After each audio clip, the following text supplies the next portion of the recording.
بسم اللہ الرحمن الرحیم۔ عاملین کے حوالے سے جب نشستیں ہماری چل رہی تھیں تو اس میں ایک نشست میں ہم نے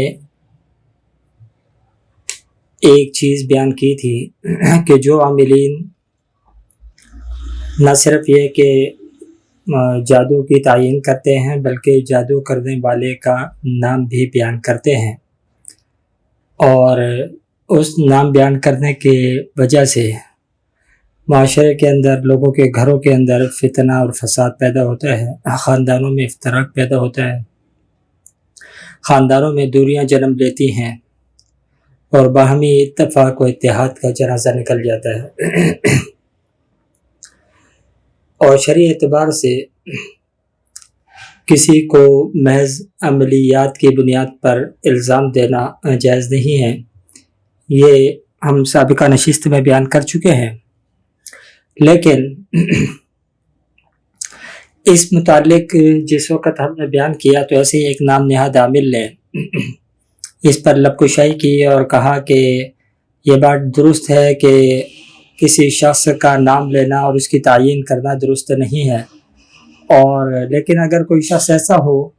کہ وہ بار بار یہ عمل دہرا رہا ہو تو پھر معاشرے کو اس کے فتنے اور فساد سے بچانے کے لیے یہ ضروری ہو جاتا ہے کہ ہم اس کا نام لیں۔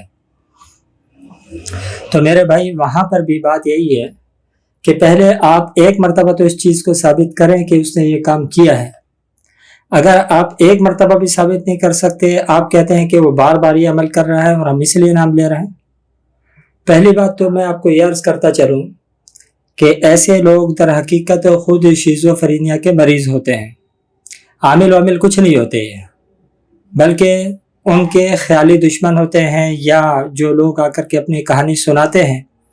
ان کا وہ فرضی دشمن تصور کر لیتے ہیں، اور چیک کرنے کے لیے جس وقت وہ کاغذ قلم اٹھاتے ہیں یا وہ پیمائش کرتے ہیں یا اپنی بالش کے ساتھ اپنا ہی دامن پکڑ کے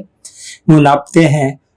اور اس کے ذریعے سے وہ چیک کرتے ہیں، تو ان کا دماغ کے اندر پہلے سے ایک چیز پنپ گئی ہوتی ہے کہ فلاں چیز ایسی ہے، تو لہٰذا وہ فوراً اس کی تعین کر دیتے ہیں۔ تو شیزوفرینیا مرض یہ ہے کہ انسان کے دماغ میں جو چیز رچ پس جاتی ہے وہی چیز اس کو آتی ہے۔ اب وہ سمجھتے ہیں کہ ہمارے موکلات آوازیں دے رہے ہیں، بلکہ موکلات و وکلات کچھ نہیں ہوتے، وہ لوگ شیزوفرینیا کے مریض ہوتے ہیں۔ وہ جب کسی کو چیک کرنے بیٹھتے ہیں تو وہی دماغ کے اندر دھماکے شروع ہو جاتے ہیں، ہاں یہ جادو ہے اور فلانا جادوگر ہے، یہ جادو ہے اور فلانا جادوگر ہے، یہ جادو ہے اور فلانا جادوگر ہے، تو وہ اسے موکلات کی پکار سمجھ کر کے آگے بیان کرنا شروع کر دیتے ہیں۔ اور بسا اوقات وہ شیطان کی پکار بھی ہوتی ہے۔ تو ایسے لوگ در حقیقت کیا ہوتا ہے کہ یہ عامل نہیں ہوتے بلکہ شیزوفرینیا کے مریض ہوتے ہیں، اور جب ان کی غلطی کے اوپر تنبیہ کی جائے تو بجائے اس کے کہ اپنے غلطی کے اوپر نادم ہوں، وہ اس کے اوپر عذر گناہ بدتر از گناہ والی بات کرتے ہیں کہ یہ وہاں پر ضروری ہو جاتا ہے جہاں پہ بار بار کوئی کر رہا ہو۔ اللہ کے بندے، ایک مرتبہ تو آپ پہلے ثابت کرو، بار بات کو ایک طرف آپ چھوڑ دو کہ بار بار وہ کر رہا ہے یا نہیں کر رہا ہے، یہ تو آپ کے ذہن کی اختراع ہے۔ لیکن ایک مرتبہ بھی جب آپ کسی کا الزام لگاتے ہو، ایک مرتبہ بھی، تو شرعی نقطہ نگاہ سے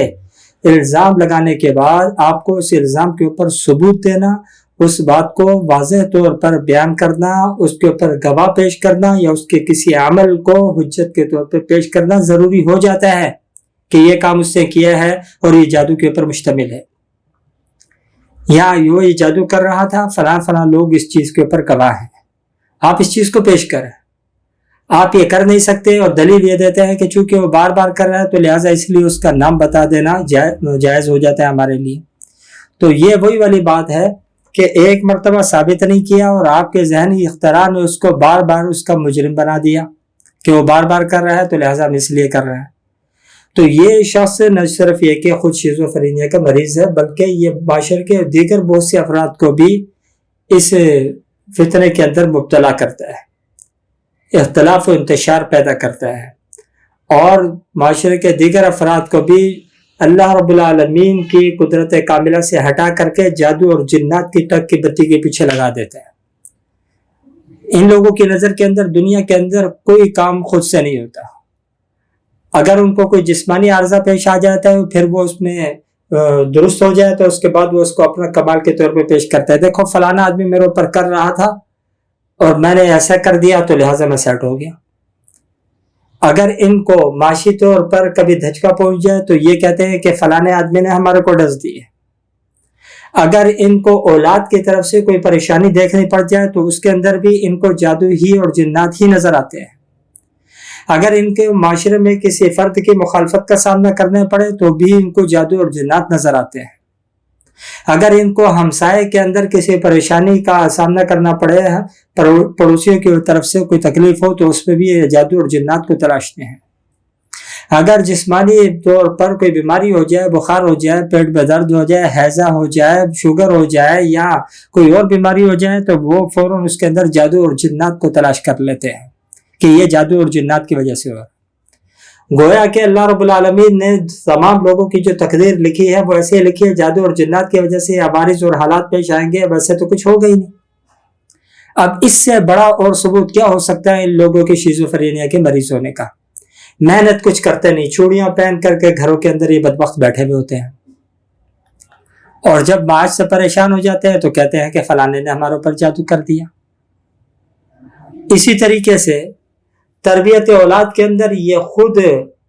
جب اپنے ان کے جسمانی کیفیت ایسی ہو اور ذہنی کیفیت ایسی ہو، وہ کیا تربیت کریں گے؟ ہر وقت حسد و چلن کے اندر مبتلا، فالتو گھر کے اندر بیٹھے ہوئے ہیں، تو ایسے میں اولاد کی تربیت بھی اسی نہج کے اوپر ہوگی۔ پھر جس وقت ان سے بغاوت کا سامنا ہوتا ہے تو کہتے ہیں یہ اولاد ہماری تو ایسی نہیں تھی، یہ تو کسی نے جادو اور جنات کر دیا۔ تو ایسی صورت کے اندر ان لوگوں کے شیزوفرینیا کے مریض ہونے میں کوئی چیز ایسی نہیں ہے کہ جو ان کو آڑے آئے کہ ہم اس کو ثابت نہ کر سکیں۔ ان کا ایک ایک قول، ایک ایک فعل، ان کے ہر عمل سے ان کی ذہنی پسماندگی اور ذہنی مرض جھلک رہا ہوتا ہے۔ کبھی بھی ایسا نہیں ہوتا کہ یہ منہ کھولیں اور جادو اور جنات کے علاوہ ان سے بات نکل جائے۔ کبھی بھی ایسا نہیں ہوتا کہ معاشرے کے اندر ہونے والے کسی بھی کام کی نسبت جادو اور جنات سے ہٹ کے وہ کسی اور چیز کی طرف کر دیں۔ تو جب ایک انسان کی ذہنی کیفیت ایسی ہو تو بندہ اس کو عامل مانے یا اس کو ذہنی مریض مانے۔ اب رہ جاتی ہے بات کہ کہتے ہیں کہ بھی ہم نے چلے بہت کاٹے ہیں، ہم نے بڑی ریاضتیں کی ہیں، ہم نے بڑی محنتیں کی ہیں، تو ان کی محنت کے نتیجے میں جسمانی عارضہ ہی ان کو، یعنی شیزوفرینیا کا مرض ہی ان کو ملا ہے، کیونکہ وہ تصور کرتے رہے بھئی اب میرے موکلات حاضر ہو رہے ہیں جو میں وظیفہ کر رہا ہوں۔ وہ موکل تو حاضر نہ ہوا، لیکن دماغ کے اندر جو ایک کیڑا پیدا ہو گیا وہ حاضر ہو گیا، اور اس نے اس کو آوازیں دینی شروع کر دی اور انہوں نے اس کے اوپر لبیک کہنا شروع کر دیا، اور اسی کیڑے کی بنیاد کے اوپر ہی انہوں نے معاشرے کے اندر تعین و تصدیق کرنی شروع کی۔ اور جب میں ایسے لوگوں کے بارے میں کہتا ہوں عامل نہیں ہے تو بہت سارے ان کے چیلے وہ اس کو دلیل ثابت کرتے ہو، جی انہوں نے تو فلاں جگہ کے اوپر بھی یہ کام کیا تھا، فلاں جگہ کے اوپر بھی یہ کام کیا تھا۔ وہ عامل ہے تو کیا نا۔ تو میں اکثر و بیشتر کہتا ہوں عامل ہونا یہ ضروری نہیں ہے۔ میں اکثر و بیشتر جو یہ وضاحت بیان کرتا رہتا ہوں، لوگ اس سے فائدہ اٹھاتے رہتے ہیں، تو آپ کیا بولیں گے کہ یہ کوئی پیشہ ور عامل ہے؟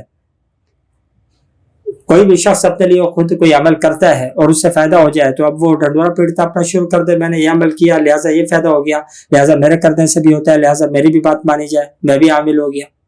یہ کون سی دلیل ہے؟ عام طور پہ مساجد کے اندر لوگ چلے جاتے ہیں، ائمہ حضرات، مؤذنین حضرات کے پاس، قرہ حضرات کے پاس، علماء حضرات کے پاس، جن کا اس فیلڈ سے واسطہ ہی کوئی نہیں،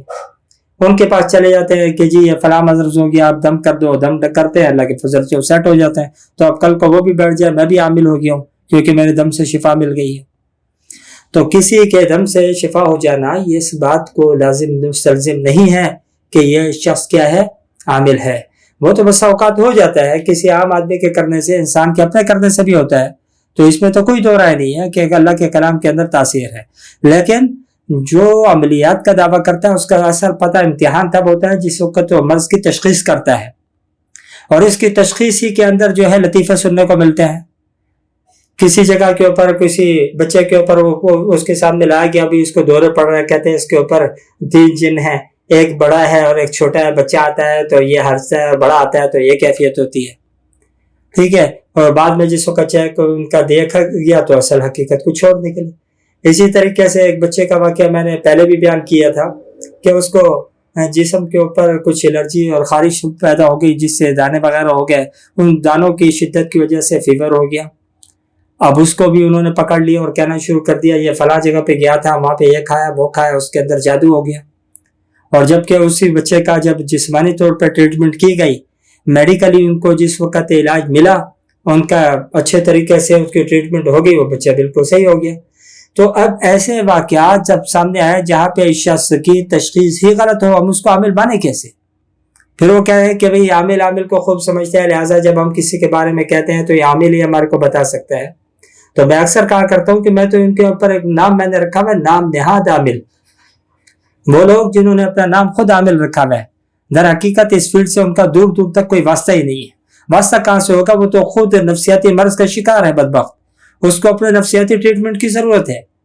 اگر اس میں ایسے لوگوں کے متعلقین، ان کے اہل خانہ، ان کے اندر بھی تھوڑا سا عقل و شعور ہونا تو وہ فٹافٹ ان کو لے جائیں، جا کر کے ان کے علاج معالجہ کروائیں۔ نہیں تو ابھی تو یہ خالی جو ہے عملیات کا اور بزرگی کا دعویٰ کرتے ہیں، نعوذ باللہ یہ آگے بڑھ کے کچھ اور دعوے بھی رکھ سکتے ہیں، کیونکہ یہ جسمانی جو عوارض ہیں اگر ان کو لا علاج چھوڑ دیا جائے تو کم ہی ایسا ہوتا ہے کہ یہ درستگی کی طرف جائے، اکثر و بیشتر یہ ہوتا ہے یہ مزید خرابی کی طرف چلا جاتا ہے۔